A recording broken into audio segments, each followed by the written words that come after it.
When billionaire Arthur Thorne noticed his maid's daughter hiding bruises, he uncovered a secret so dark it shattered his silence and changed all their lives forever. It started with a bruise. 11-year-old Lily Peterson, too young to understand fear, but old enough to hide it. A man who'd built empires saw it in a single glance. A mark shaped like fingers and a silence shaped by terror. Arthur Thorne had spent years hiding from the world behind wealth and walls of quiet. But that day, something broke through, the eyes of a child and the ghost of a promise his family had once made. This isn't just a story about a billionaire and a bruised child. This isn't just a story about a wounded child and a wealthy man. It's the story of how one act of courage uncovered a legacy and changed 2 lives forever. And before I forget, where are you watching from today? Leave a comment below. Enjoy the story. An 11-year-old girl tried to hide the pain, but her eyes told the truth. Arthur Thorne saw the lie instantly. It was a flicker of fear in the girl's blue eyes, gone as fast as it came. But a man who built a global empire did not miss such things. He missed nothing. Arthur lived in the large, quiet house on the hill.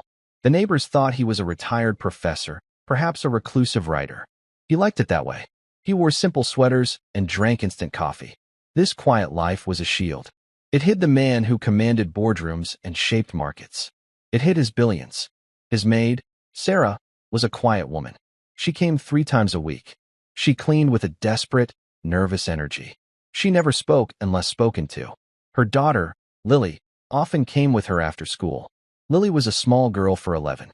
She had pale blonde hair and the same watchful silence as her mother. Lily would sit at the kitchen table, trying to finish her homework.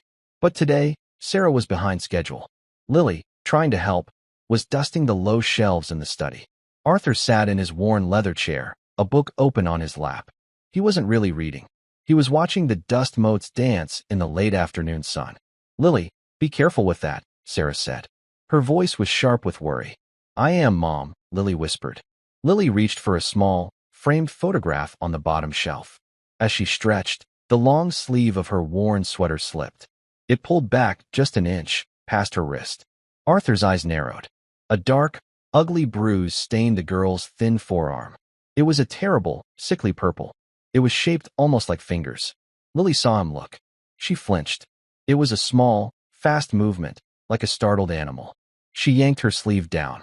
Her small hand clutched the fabric tight. Arthur felt a coldness spread through his chest. It was an old, familiar anger. It was the anger he felt for bullies. He set his book down. He kept his voice very soft. "That looks painful, Lily." Lily froze. She did not turn around. "It's nothing, Mr. Thorne." "It doesn't look like nothing," Arthur said gently. Sarah spun around from the doorway, a dust rag in her hand. Her face was pale. "She's fine. She's just clumsy." "I fell," Lily said quickly, still not looking at him. The words sounded practiced. "I fell off my bike yesterday." Arthur looked from the mother to the daughter. Sarah's hands were shaking. Lily was holding her breath. "A bike fall," Arthur said, his voice quiet. "I see." Sarah rushed forward. She grabbed Lily's arm. Not the bruised one, the other. "We're almost done, sir. I'm sorry to be in your way." "Come on, Lily." "The kitchen." "Mom, you're hurting me," Lily whispered. Sarah let go instantly, horrified. "I'm sorry, baby. I'm sorry." She pushed her daughter gently toward the door. "Go finish your math. I'll be right there." Lily fled the room. Arthur stood up. He was not a large man, but he had a presence. He moved with a quiet authority. "Sarah," he said. She stopped, her back to him. "That was not a fall from a bike," Arthur stated. It was not a question. Sarah turned slowly. Fear made her eyes wide. "Please, Mr. Thorne, don't. It was an accident. I promise. She's just a child. She's very clumsy." "She is terrified," Arthur said. "And so are you." Tears filled Sarah's eyes. "We're fine. I have to finish my work. Please." She hurried out of the study, leaving Arthur alone. He stood in the silent room for a long time. He looked at the empty space where the girl had stood. He knew fear when he saw it. This was not the fear of a child who broke a rule. This was the fear of a mouse trapped in a corner. Someone was hurting that child, and the mother was too scared to stop it. Arthur walked to the shelf Lily had been dusting. He picked up the small, framed photo. It was an old black and white picture from a different time. 2 young men in army uniforms, smiling, their arms slung around each other's shoulders. One was his grandfather. He thought of what Lily had said last week. She had seen the photo and pointed. My mom says my great-grandpa was a soldier, too, she had said, her voice a rare spark of childish pride. She said he was a hero. Oh, Arthur had said, encouraging her. His name was Michael. Michael O'Brady. Mom keeps his medal in a box. The name had stuck with Arthur. His grandfather had spoken of a Mike O'Brady. A brave man. A man who ran into gunfire to pull 3 others to safety. A man who never came home. Arthur looked at the picture. His grandfather. And Mike O'Brady's great-granddaughter. A girl with bruises on her arm and terror in her eyes. The cold anger inside him hardened. It became a promise. He walked to his desk. He picked up his simple, old-fashioned cell phone. It had only one number programmed into it that was not for emergencies. He pressed the button. It rang twice. A crisp, professional voice answered. Yes, sir. James, Arthur said. His voice was no longer soft. It was the voice that built an empire. I have a problem at the quiet house. What do you need, sir? James asked. There was no surprise in his voice. I employ a maid. Her name is Sarah Peterson. She has an 11-year-old daughter named Lily. Arthur paused, looking out the window at the setting sun. I need to know who is hurting them, Arthur said. I need to know who they are afraid of. I want to know everything. Understood, sir, James replied. And James, Arthur added, be discreet. They are already terrified. I do not want to make it worse. It will be handled, Mr. Thorne. I will be in touch within 12 hours. The line clicked. Arthur put the phone down. He walked to the kitchen doorway. He could hear Sarah and Lily in the next room. They were whispering. They were washing the dishes, their movements fast, hurried. They were desperate to leave. Desperate to get somewhere they thought was safe. Arthur watched them. He felt a deep, profound ache. What he discovered had already started to break his heart. But he knew this was only the beginning. He would find the truth. And he would fix it, no matter what it took. Sarah scrubbed the last pot in Arthur's sink. Her hands moved with a frantic, jerky speed. Lily, get your backpack. Now, we're leaving. But I haven't finished my homework, Lily whispered. Her eyes darted to the study doorway, where Mr. Thorne had been. You can do it at home. Get your things. Now. Sarah's voice was a harsh, strained whisper. She was dumping the dirty water, wiping the counters in a blur. She was not cleaning. She was running. Lily slid from the kitchen chair. She gathered her worn textbook and a single spiral notebook. She stuffed them into a backpack that had a broken zipper. She felt Mr. Thorne's presence like a heavy blanket in the next room. He hadn't moved. He was just watching. She was ashamed. She was terrified. Ashamed that he saw the bruise. Terrified of what he might do. Adults asking questions was always dangerous. It always made things worse later. Mom. Lily's voice was small. I'm coming. Sarah threw the damp rag onto the counter. She grabbed her thin coat from a hook by the back door. She didn't even look toward the study. Thank you, Mr. Thorne, she called out, her voice too loud, too bright. We'll see you Friday. She grabbed Lily's hand and pulled her out the back door into the fading light. Arthur heard the door click shut. He heard their footsteps, fast and uneven, hurrying down the gravel path to the street. He walked to the kitchen window and watched them go. The mother all but dragged the child. They reached the bus stop at the end of the long driveway, just as a bus hissed to a stop. They climbed on and were gone. They did not live in a good part of town. The bus ride was long. It took them from the quiet, tree-lined hills into the heart of the city, where the buildings were gray and crowded. They got off the bus and walked 3 blocks. The streetlights here were mostly broken. Shadows gathered in the doorways. Lily held her mother's hand tightly. She watched the pavement in front of her. Don't look at anyone. Don't make a sound. Be invisible. These were the rules. Their apartment was on the 3rd floor of a crumbling brick building. The hallway smelled of old cooking oil and dampness. Sarah fumbled with her keys. Her hands were still shaking. She finally got the door open. She pushed Lily inside first. Go to your room, baby. Get changed. The apartment was small. A tiny kitchen opened into a small living room. A man sat on the sagging couch, watching a loud game show on an old television. His name was Mitch. He did not look up when they came in. You're late, he said. Sarah froze by the door. The bus was slow, Mitch. Traffic. Don't lie to me, Sarah. He turned his head. He was a large man, but his face was puffy and pale. His eyes were small and mean. The bus is always slow. You were late leaving. What were you doing? Nothing. I had to finish. Mr. Thorne had guests. It was a weak lie, and she knew it. Lily tried to slip past the couch, toward the tiny hallway that led to her room. Where do you think you're going? Mitch's voice snapped like a whip. Lily stopped, her shoulders hunched up to her ears. To do my homework, she whispered. Mitch looked at her. A long, cold look. What's that on your face? Lily instinctively touched her cheek. Nothing. You been crying? He sneered. No. I'm just tired. She's tired, Mitch. Let her be, Sarah said. She stepped between them, blocking his view of Lily. I'll make dinner. Mitch's eyes moved to Sarah. Where's the money? It's here. Sarah's hand went to her coat pocket. He paid me in cash. Just like you said. Give it to me. He held out his hand. Sarah carefully counted out the bills. She kept $20 back, hiding it in her palm. Here. He snatched the money and counted it. This is short. No, this is short, Sarah. He stood up. He was much taller than her. That old man is ripping you off. No. He paid what he always pays. I swear. Or maybe you're holding out on me. His eyes were hard. Are you stealing from me? After everything I do for you? No, Mitch. I would never. Sarah's voice trembled. Here. She unfolded her hand and gave him the last $20 bill. I was just going to get groceries. I'll get the groceries, he said, stuffing the money in his pocket. You think I'm stupid? He looked past her at Lily, who was pressed against the wall. He pointed a finger at her. And you keep your mouth shut at that old man's house. You understand me? You don't say nothing about what happens here. This is family business. Lily nodded, her eyes fixed on the floor. Yes, sir. Go, Sarah said, her voice desperate. Go to your room, Lily. Lily ran. She shut the door to her small room and leaned against it. The door had no lock. She could still hear them. What did you do to your arm?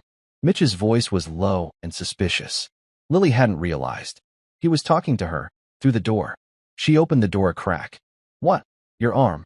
You were favoring it. Let me see. It's the bruise, Sarah said quickly. From yesterday. When she fell. Mitch looked at Sarah, then at Lily. A slow, unpleasant smile spread across his face. Yeah, she's clumsy. Just like her mother. He laughed. It was a short, barking sound. He grabbed his keys from the table. I'm going out. Have dinner on the table when I get back. And it better be good. The apartment door slammed shut. The building shuddered. Lily and Sarah stood in the silence. For a long moment, neither of them moved. Then, Sarah sank onto the couch and put her face in her hands. Her shoulders shook with quiet, terrible sobs. Lily came out of her room. She walked over and touched her mother's arm. It's okay, Mom, she whispered. He's gone. It's not okay, baby, Sarah cried, pulling Lily into a fierce hug. It's not okay. I'm so sorry. I'm so sorry. Lily just held on. She didn't cry. She had learned a long time ago that crying didn't help. It only made Mitch angrier. Back in the house on the hill, Arthur Thorne sat in the dark. He had not turned on the lights. The moon cast long, pale rectangles onto the floor of his study. He was a patient man. He had waited 7 years to take over a rival corporation. He had waited 3 decades to find the right painting to complete his hidden collection. He could wait for anything. But this was different. This was not business. This was a child. This was Mike O'Brady's family. His grandfather, General Thorne, had been a hard man. A man of iron and rules. But he had a soft spot for the men who served under him. He had spoken of Mike O'Brady with a rare, quiet respect. He had more courage than a whole platoon, Arthur. He saved my father's life. He saved my life. He died so we could come home. The Thorne family owed the O'Brady family a debt. A blood debt. And Arthur Thorne always paid his debts. The thought of that man's great-granddaughter living in fear, it made his blood cold. His phone buzzed on the desk. The screen lit up with a single, blank number. He answered. Tell me. James here, sir. The voice was clear, as if he were in the next room. The mother is Sarah Peterson, 34 years old. Widowed. Her husband, Daniel Peterson, died in a construction accident 3 years ago. And the girl, Lily Peterson, 11 years old. Good student, according to school records. Perfect attendance until this year.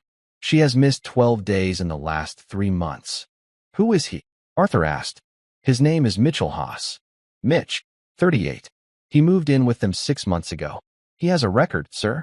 Assault. Petty theft. 2 restraining orders from 2 different women. Both were lost in the system. Arthur's knuckles turned white on the arm of his chair. He is hurting them. All signs point to it, sir. Sarah Peterson has been to the emergency room twice in the last 4 months. First, a fall down the stairs.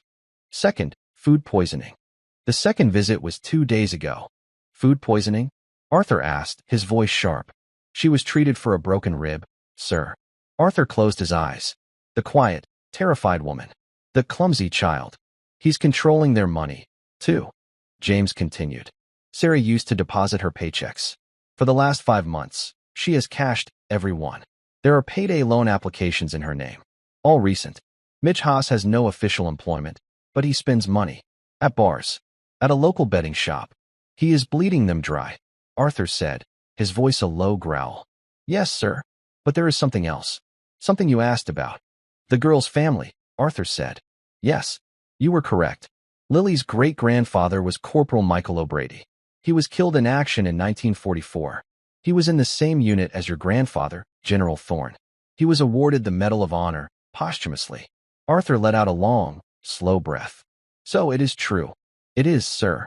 It appears the family. Sarah sighed, never recovered.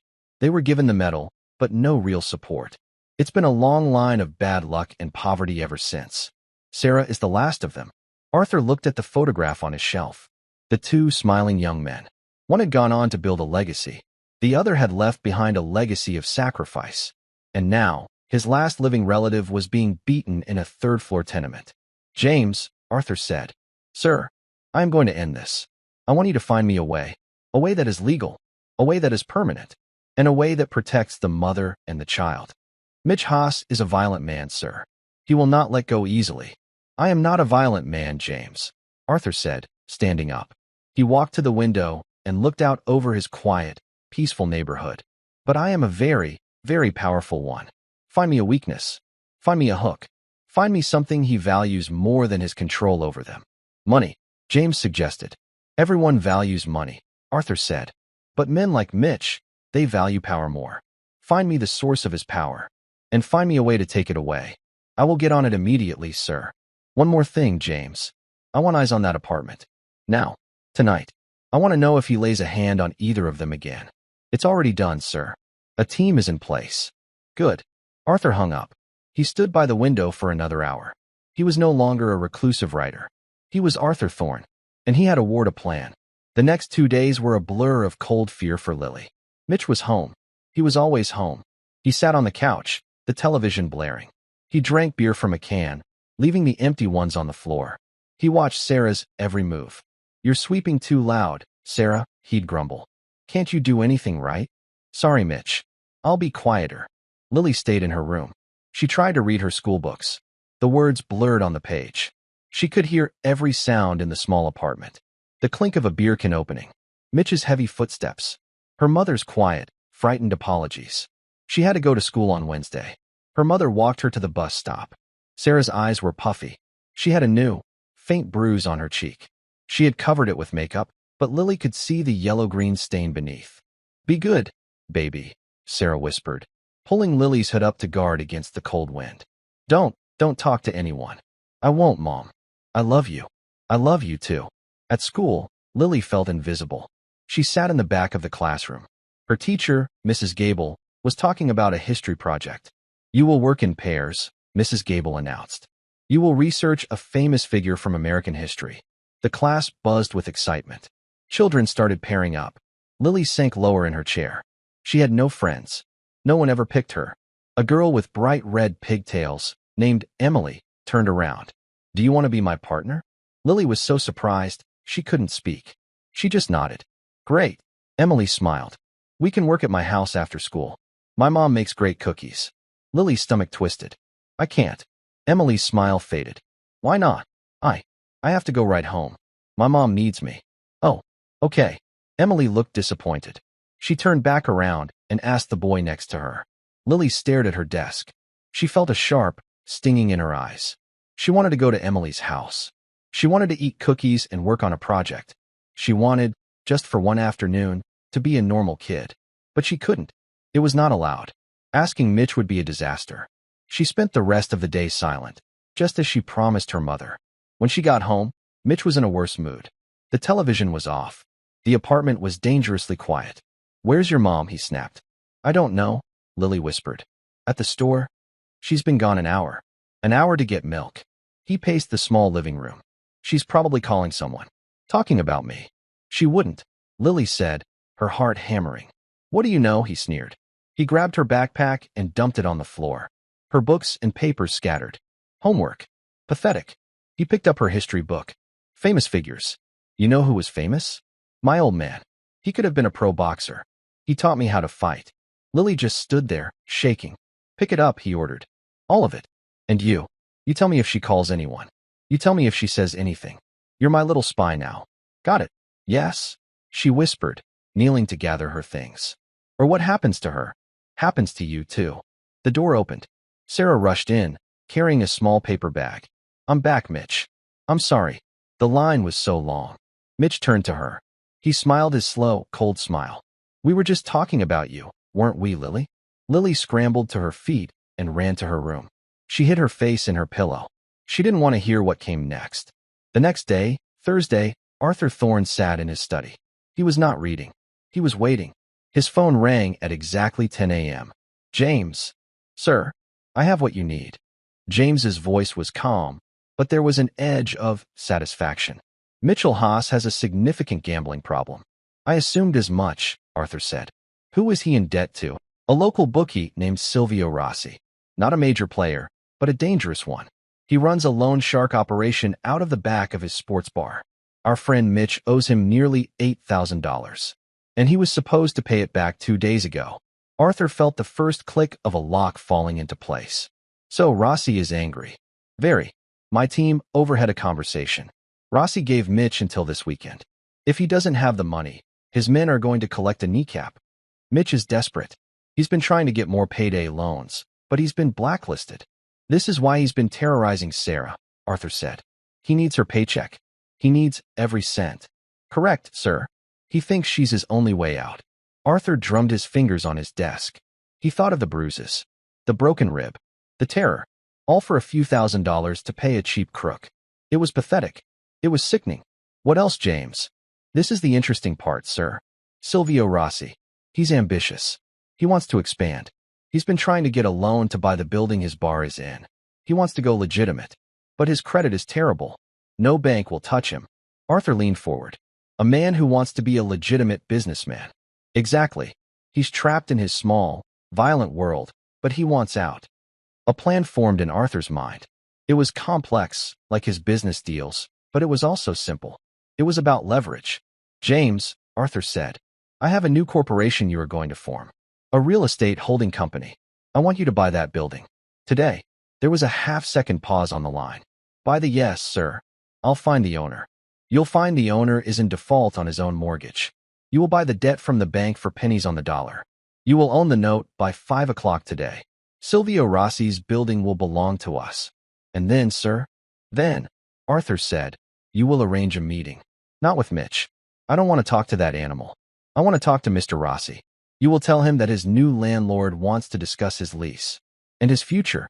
That will certainly get his attention, James said. That is the point, James. Men like Mitch only understand force. Men like Rossi, they understand business. We are going to make him an offer he cannot refuse. We are going to trade him a worthless tenant for a clean slate. It's clean, sir. And it's permanent. Rossi will do the dirty work. He will remove Mitch from that apartment and from their lives. And he will be happy to do it.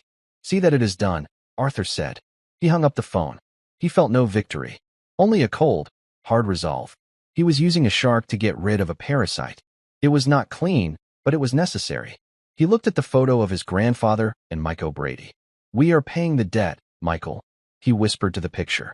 It's long overdue. He knew Sarah and Lily were scheduled to come the next day. Friday. He would have to see them one last time, knowing what he knew. He would have to act normal. He would have to pretend to be the reclusive writer. But he knew, as he sat in the silence, that his life as a recluse was over. This child, this great-granddaughter of a hero, had reminded him of who he really was. He was a thorn, and the thorns protected their own. Friday morning. The air was cold and sharp. In a glass-walled office on the 34th floor of a downtown skyscraper, Silvio Rossi sat down. He was uncomfortable. He was a man who worked in dark bars and back alleys. This clean, silent, expensive room made him nervous. He was sweating in his cheap suit. James, Arthur's representative, sat opposite him. James looked like he was born in this room. He wore a perfectly tailored gray suit. He was calm. He held all the cards. Mr. Rossi, James began. He slid a single folder across the polished mahogany table. As you were informed, my employer's company acquired the outstanding debt on your building. As of 9:00 for this morning, we are your landlords. Rossi's eye twitched. So, you're here to throw me out? Raise the rent? What is this? This, James said, is an opportunity. James tapped the folder. We know you wish to purchase the building. We know the banks have refused you. My employer, he is willing to finance the purchase for you. In full. Rossi stared. What? Just like that? Nobody is that generous. No, James agreed. They are not. So what's the catch? What do I have to pay? The price, James said, is a small piece of trash removal. A man named Mitchell Haas. Rossi's professional scowl was replaced by genuine confusion. Mitch? He's a bum. A degenerate gambler. He owes me $8 grand, but he's not. He is a problem, and my employer wants him removed. Not from your books. From the lives of 2 people he is terrorizing. A woman named Sarah Peterson, and her daughter, Lily. Rossi leaned back. He understood power. He was just seeing a level of it he had never encountered. All this, for a maid and her kid? You want me to take care of him? Rossi asked, using the quiet, ugly phrase. Let's be very clear, James said, his voice dropping. It was still quiet, but it was now as hard as steel. My employer does not care about your $8,000. He does not care what you do to Mitch Haas. He does not care if you never see him again. James leaned forward. This is what he does care about. You will remove Mr. Haas from that apartment. You will ensure he never speaks to, sees, or contacts Sarah or Lily Peterson again. He is to vanish from their lives. Permanently. And if I do? Rossi asked. If you do, James said, we will not only finance the purchase of your building, we will forget about the final $50,000 payment. Consider it a service fee. For your time. Rossi's breath hitched. $50,000. Clean. And he'd get his building. What's the catch? Rossi asked again, still suspicious. The catch, James said, is this. If one hair on the head of that woman or that child is harmed, if they are frightened by you or your men, if Mitch ever bothers them again, this deal is gone. Your bar is gone. And your new career as a legitimate businessman will be over before it begins. We will crush you, Mr. Rossi. Are we clear? Rossi, for the first time in his life, felt like a very small fish. Crystal clear, Rossi said. He stood up. Mitch Haas is waiting for his girlfriend to get paid today. She works for some rich guy. As soon as he has the money, I know he'll be at the apartment. We'll be waiting for him. Good, James said. He did not stand. He just watched the man leave. The trap was set. At 3:30 that afternoon, Sarah and Lily arrived at Arthur's house. The silence in the house felt different. Heavier. Arthur sat in his study. He was trying to read, but the words meant nothing. He was listening. He heard Sarah's frantic, hurried vacuuming in the hall. He heard Lily's small footsteps in the kitchen. He knew he was sending them back. He knew Mitch was waiting. He knew, from James, that Rossi's men were also waiting. It was a terrible, dangerous calculation. He had to let them walk back into the lion's den one last time. It was the only way to ensure the lion was removed for good. He felt a profound, aching guilt. Lily appeared in the doorway of his study. She was holding a dust rag, but she wasn't cleaning. She was just standing there, looking at him. Mr. Thorne, she said. Her voice was barely a whisper. Hello, Lily. He put his book down, giving her his full attention. She stepped inside. She looked at the old photograph on his shelf, the one of his grandfather and hers. Mom's scared, Lily whispered. Arthur's heart constricted. I know, child. She's scared of him. He wants her money. I know. Lily looked down at her own shoes. You asked about my arm. The bruise. I remember, Arthur said gently. I didn't fall off my bike. I know that too. Lily's eyes filled with tears, but she did not let them fall. She was holding them back with all her strength. I'm scared he's going to really hurt her. He will not, Arthur said. His voice was soft, but it was an iron promise. I will not let that happen. How? She asked. It was a simple, desperate question. He's too strong. There are different kinds of strong, Lily. Arthur stood up. He walked over to the photograph. Your great-grandfather. He was strong. He ran into gunfire to save people. He then looked down at Lily. But it is also strong to be quiet, to endure, to wait for the right moment. You have been very, very strong. Sarah's voice called from the hall. Lily, where are you? We have to go? Stop bothering Mr. Thorne. Sarah appeared, her face pale and damp with sweat. I'm so sorry, sir. We're done. All done. She was practically vibrating with anxiety. She needed to get the money. She needed to get home to Mitch. Of course, Sarah. Arthur walked to his desk. He took out the cash envelope. He had put extra money in it. A lot extra. He knew it wouldn't go to her. He knew it would go to Mitch, and then to Rossi. It was part of the price. Here you are, he said. Sarah snatched the envelope. She didn't even count it. She stuffed it into her coat pocket. Thank you, Mr. Thorne. Thank you. Come on, Lily. Run. Lily, Arthur said. The girl stopped and looked back at him. Arthur wanted to tell her to stay, to hide behind him, to call the police. But he knew it wouldn't work. The system had already failed her. Instead, he just looked at her. Be brave for a little while longer.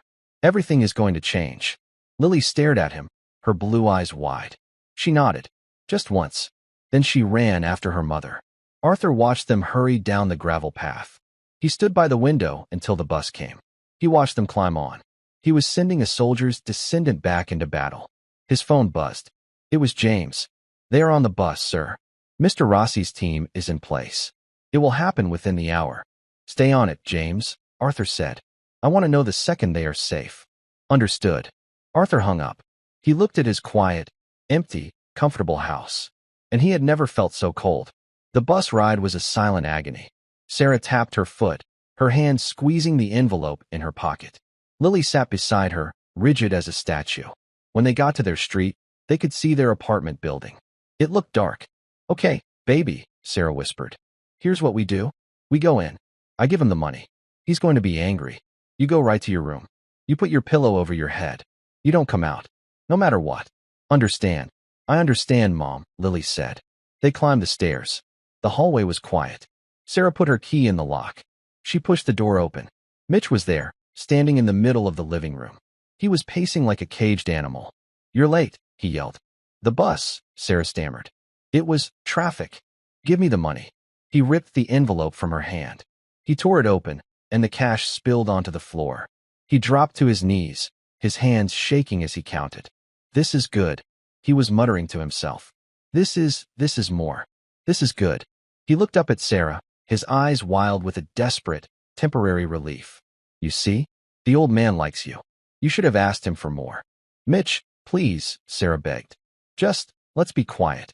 Quiet. I'm free. I can pay Rossi. I just need. A loud, heavy bang on the apartment door made the whole frame shake. Mitch froze. The blood drained from his face. Mitch, a man's voice bellowed from the hall. We know you're in there. Sylvia wants to see you. Open the door. Mitch looked at Sarah. His sudden confidence was gone. He was terrified. Don't say anything. Get in the kitchen. Both of you. Now. Bang. Bang. You have 5 seconds, Mitch. Mitch scrambled to open the door, trying to look casual. Hey, fellas, I was just. 2 men stood in the doorway. They were huge. They wore dark suits and did not look friendly. They filled the entire doorframe. Silvio wants his money, the first man said. He had a broken nose.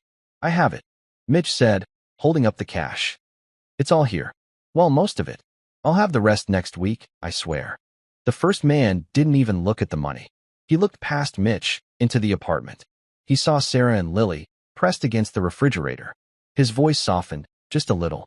Ma'am, we're sorry to bother you. We're just here to collect on a bad debt. He looked back at Mitch. His voice went hard again. You're not paying. What? I just told you. You're coming with us, the second man said. He stepped in and grabbed Mitch by the arm. No. Wait. Mitch panicked. He tried to pull away. I have the money. Take the money. Silvio doesn't just want the money, Mitch, the first man said. He grabbed Mitch's other arm. He wants to discuss your future. You're a hard man to find. And you've been bothering these nice people. They started to drag him out of the apartment. Mitch dug his heels in. He was screaming now. Sarah, tell them. Tell them you'll pay the rest. Sarah, help me. Sarah just stared. She was holding Lily behind her, her hand over her daughter's eyes. She was shaking her head, tears of terror and something else, streaming down her face. "Let's go, Mitch." The men hauled him out into the hallway. The door slammed shut, hard. Lily and Sarah were left in the sudden, shocking silence. They could hear Mitch yelling as he was dragged down the stairs. The yelling got fainter. Then, nothing. The apartment was quiet. He was gone. Lily pulled away from her mother. She looked at the door. Is he coming back?" she whispered. Sarah slid down the wall until she was sitting on the dirty kitchen floor. She looked at her hands. She looked at the open door. "I don't think so, baby," she whispered, the tears finally coming. "I really don't think he's coming back." Arthur Thorne stood in his dark study. He had not moved from the window. The moon was high. His house was an island of silence in the wealthy, sleeping neighborhood. His phone vibrated. He picked it up. "Sir." James's voice was flat. Professional. "Is it done?" Arthur asked. "It is." Mr. Haas was intercepted by Mr. Rossi's associates. He was removed from the premises. He will not be returning. Arthur closed his eyes. Removed. A clean, cold word. And them? The mother and child. Our team confirmed. They are alone in the apartment. They are physically unharmed. They locked the door after Mr. Haas was taken. Arthur let out a breath he felt he had been holding for 48 hours. Safe. They were finally safe. But the cold feeling in his chest did not go away. He had solved one problem, but he had left them in another. He took the money, James. The pay envelope. Yes, sir. We assume Mr. Rossi has it now. It was the price of the transaction. So they are in that apartment, Arthur said, his voice a low growl of anger. With no food, no money, and a terrified mother and child. It was the only way to get him out, sir, James said quietly. I know. Arthur began to pace. The protector had done his job. Now, the billionaire had to do his. It is time for the second phase. Find them a new home. Yes, sir. I have a list of properties. Clean, secure, good school district. I want it ready by tomorrow. I want them out of that building. I want them out of that life. It will be owned by a holding company.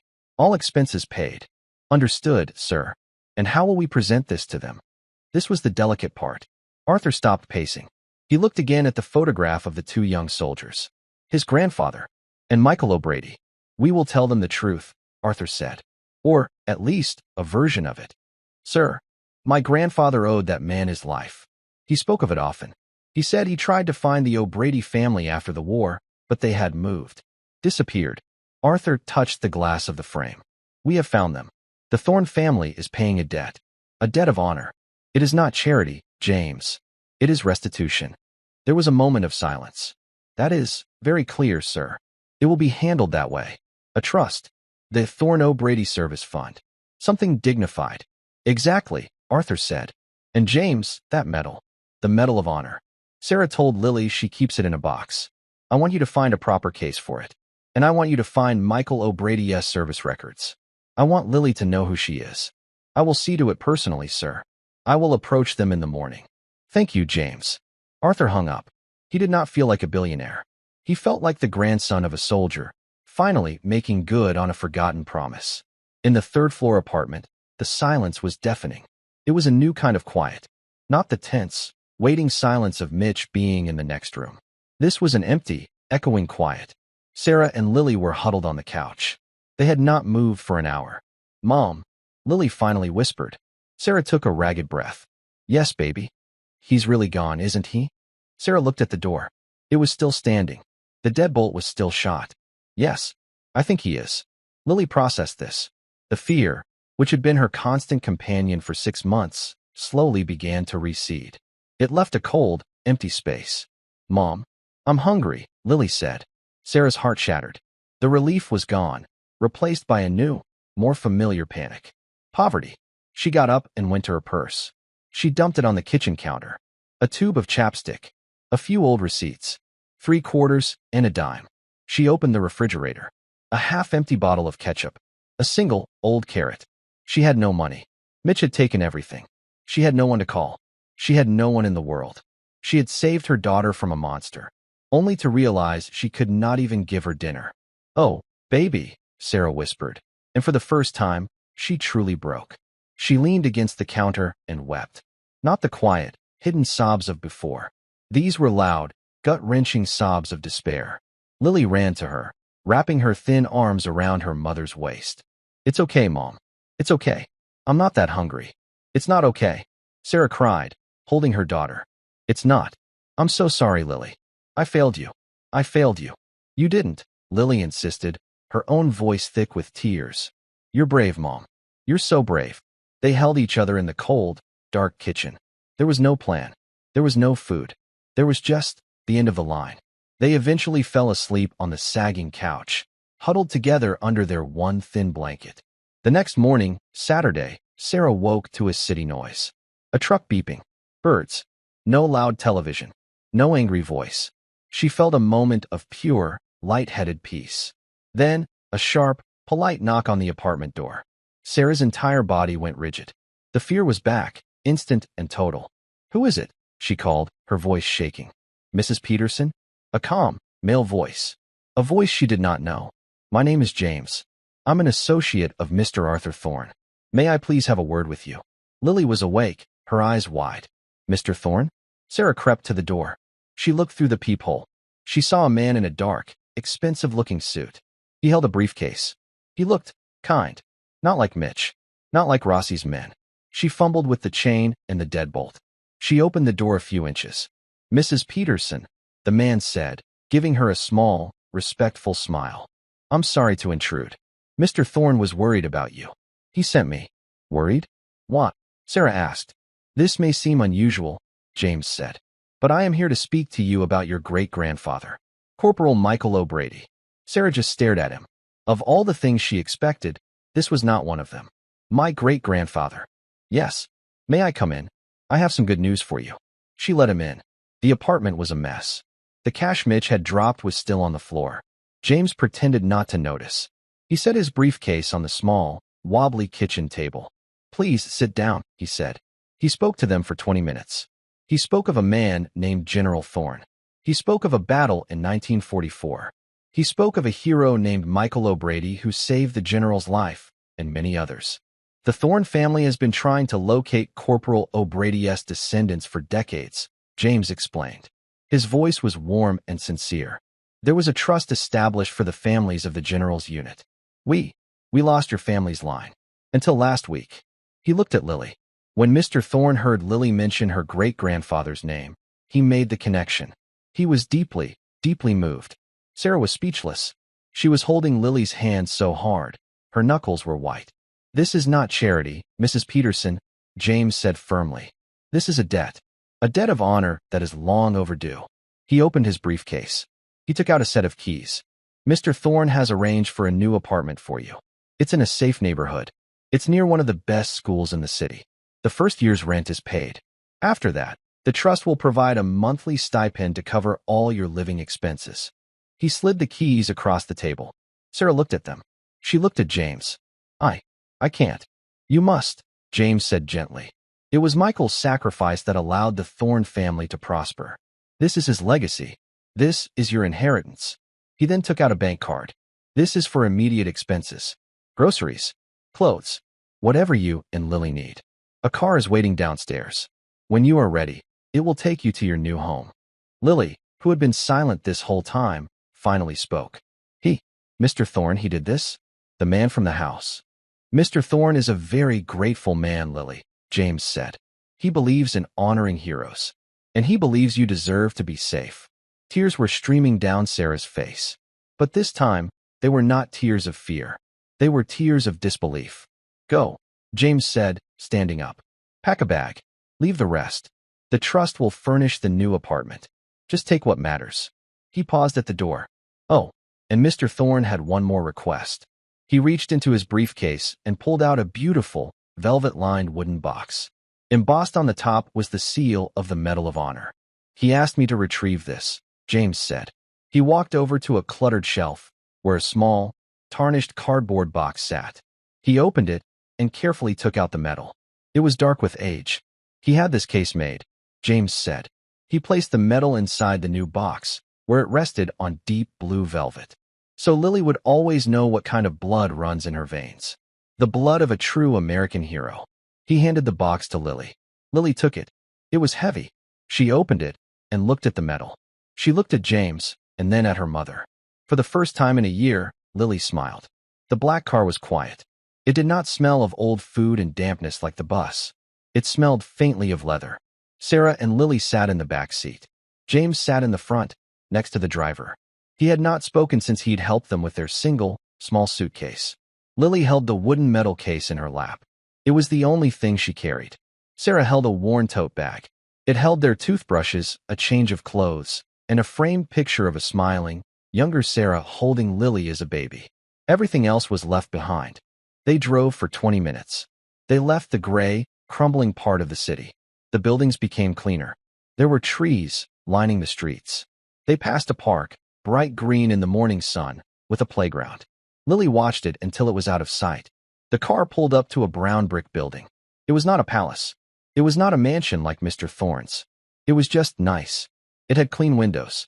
It had planters by the front door, filled with yellow flowers. A man in a clean blue uniform held the door open for them. "Good morning, Mrs. Peterson. We've been expecting you." Sarah's hand tightened on Lily's. She had never been expected anywhere. They rode a clean, quiet elevator to the 4th floor. James led them to a door at the end of the hall. Apartment 4B. He slid a key into the lock. "Welcome home," he said, and pushed the door open. The light hit them first. The apartment was filled with sunlight. It streamed in through a large, clean window. It was small, but it was perfect. There was a new, soft-looking couch, a clean rug, a small dining table with 2 chairs. But Sarah was walking, as if in a trance, toward the kitchen. It was tiny, but it was bright white. James opened the refrigerator. It was full of food. There was a gallon of milk, a carton of orange juice, eggs, butter, a loaf of bread and peanut butter on the counter, a bowl of red apples. Sarah put her hand over her mouth. A small, choked sound came from her throat. After months of panic, of stretching single dollars, of feeding Lily while she herself went hungry, this was the miracle. "It's all from the trust, ma'am," James said softly. Lily, meanwhile, had walked down the short hall. There were 2 doors. One was a bedroom for her mother. The other was her room. It was painted a soft, pale yellow. There was a single bed, covered in a blue blanket. There was a small, white desk, a lamp, and a bookshelf. She walked in and touched the desk. Her own desk. A place to do her homework. A place that was not a wobbly kitchen table. A place where no one would shout. She turned and ran back to her mother. Sarah was leaning against the kitchen counter, tears streaming down her face. Lily wrapped her arms around her mother's waist. "It's real, Mom," Lily whispered. "I know, baby. I know." James placed the bank card and a folder of papers on the table. "This card is for you, Sarah," he said. "For clothes, for school supplies, for whatever else you need. The trust will pay the rent and utilities. The stipend will arrive in your new bank account every Monday." He pointed out the window. "The school is 2 blocks that way. Lily is already enrolled.